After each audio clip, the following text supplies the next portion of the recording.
what is going on? Welcome back. I hope you guys, as always, are having the best day ever. Before I get started, guys, if you are new here, please subscribe if you haven't already done that. We're on the road to 42,000 subscribers, and I would love you guys to join me on this journey. So hit subscribe right now and join the fam. And also, guys, go follow me on all my social media. Links are in the description. I have Facebook, Twitter, Instagram, and Snapchat, so go follow me on all of those. And once again, I am coming back at you guys with another creepy video. Today, we're officially on episode 23 of Paranormal America, traveling to 50 states of the United States, heading west to east and looking at all the crazy stuff that's happening in each state along the way, which currently brings us to Mississippi, baby. So today we are talking about the King's Tavern, which is located in Natchez, Mississippi. But before we get started on that, we have to jump right over to, say it with me, guys, Paranormal America.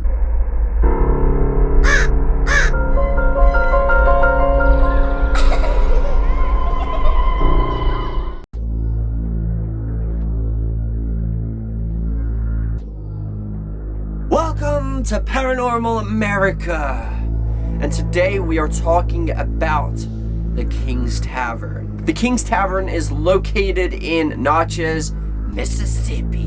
Now, this place is an old building. This place dates back to 1789. Now, during the 1970s, they had construction work on this building. It is the oldest standing building in Natchez. The King's Tavern is located just east of the Mississippi River. Now, back in the 1970s, they had construction work on this building. And in the fireplace, which was made out of bricks, behind the bricks, there was this dagger. The dagger was believed to be used for human sacrifices. Upon further investigation, they also discovered 3 human skeletons also buried within this fireplace. Now, in the year 1774, apparently a woman died in this place, and that is when the hauntings of this place originally started. So it was only 4 years after the place was built. Ever since she died, people have always reported seeing a woman dressed in a black gown who's got a veil over her face, and she stands at the foot of the bed. You wake up to seeing this woman standing at the foot of the bed with a veil over her face,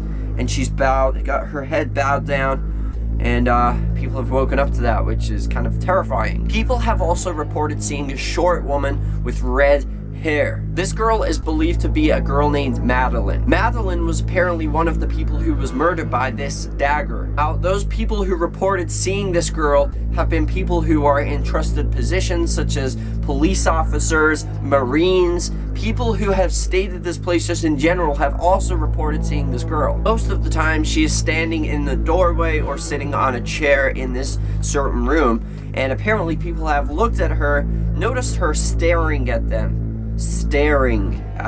and within the blink of an eye, she's gone. Now, Ghost Adventures did investigate this place, and they got a lot of EVP. They got a lot of weird stuff, like Nick and Billy. Billy's the guy who usually monitors the cameras outside of the building, and he and Nick both got like possessed. It was really strange seeing them start acting this way. They were both falling in and out of consciousness. They were both completely drained. They both had the same mannerisms and the same body gestures and movements as each other. And originally it was Nick that got it first, so they were sending down other people. Like, I think they sent Billy down to go check on him and get him out of there, and then they sent Billy in there, and he started doing the same thing. All of a sudden they just started walking in like slow motion, and then they were acting really strange and talking about weird crap that just didn't make any sense. Now, Zach and Aaron believed that they were getting possessed, and then even when they came out of there, Nick said that he didn't want to leave.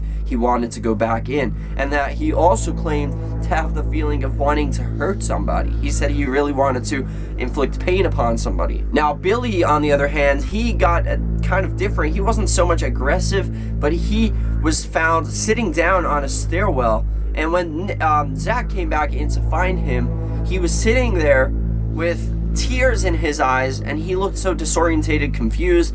Zach asked him, "What's going on?" He said, "My heartbeat's not right." He has tingling. He feels like electricity going through his body.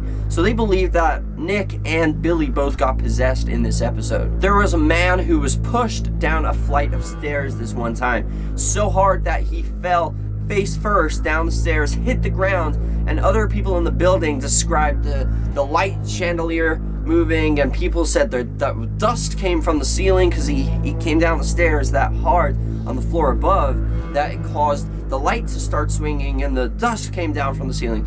And he claimed that he was pushed really, really hard by a powerful force. Now, in the Ghost Adventures episode, this also happened to Aaron. He was walking around. This was during the crazy stuff with Nick and everything was going on. He was walking around alone on the 3rd floor, just as they had seen like ghostly apparitions going from the rocking chair to the regular chair. It literally like got out of the chair and moved over, and then it went and as if it sat down into the normal chair. And then just after this, and Aaron was told to come back, and Nick was going through this crazy phase of being like possessed, and he was talking a bunch of crap.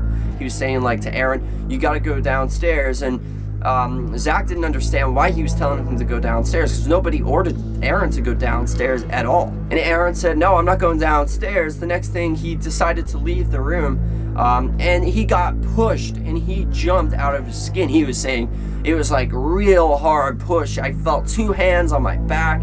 It was insane. It was crazy. He never felt nothing like that before. And then Nick was saying, I told you, that's why I came to get you out of this room. I knew they were going to do that. I know they pushed you. And Nick was just being really weird. It was just really weird to watch. I also met up with people who knew a little history on this place and knew about the dagger and stuff like that. And they really didn't get much information before they went in there to lockdown. Zach said that he wanted to like uncover this mystery and find out what's going on. And basically the episode ended without them finding anything out. They had to just get out of there. It was too crazy. They had a lot of voices on the EVP telling them that they need help. There was the sound of, they said who was killed with the dagger. You could hear it to Madeline. And it was being very responsive, like instant responses on the, not the EVP, but the spirit box. So that was pretty crazy. Now, question of the day to you guys. Would you like to visit this 17th century place with me? Let me know in the comment section. That is question of the day. Magic 8 Ball. Should me and the What Shall We Do Nexticans visit the King's Tavern one day in Mississippi? Without a doubt. Oh, we're going there, guys. We're going there. And also, you guys know I've started this thing called Random Fact of the Day, where I like to poison your heads with powerful knowledge so that y'all don't have to go to school anymore. And today's Random Fact of the Day is, did you know if you took everybody in the world, everyone in the world, and stood them shoulder to shoulder, we would only take up the size of Los Angeles? That's it. That's all we would take up. So if you stood everybody shoulder to shoulder, it would be very uncomfortable. But it makes you realize like how much space we actually do have in this world. Everyone's like, oh, it's a small world. We have a lot of space when you think about it. Like, if you stood us all shoulder to shoulder, we would only take up the size of Los Angeles. And Los Angeles is actually very small. So that's kind of crazy, and it's kind of interesting to know. Thank you guys so much for watching. If you enjoyed this video, hit that like button down below, and let's see if we can go for a whole 1 million likes on this video. I would really appreciate that. And remember the most important thing, guys, chase your dreams. I love y'all.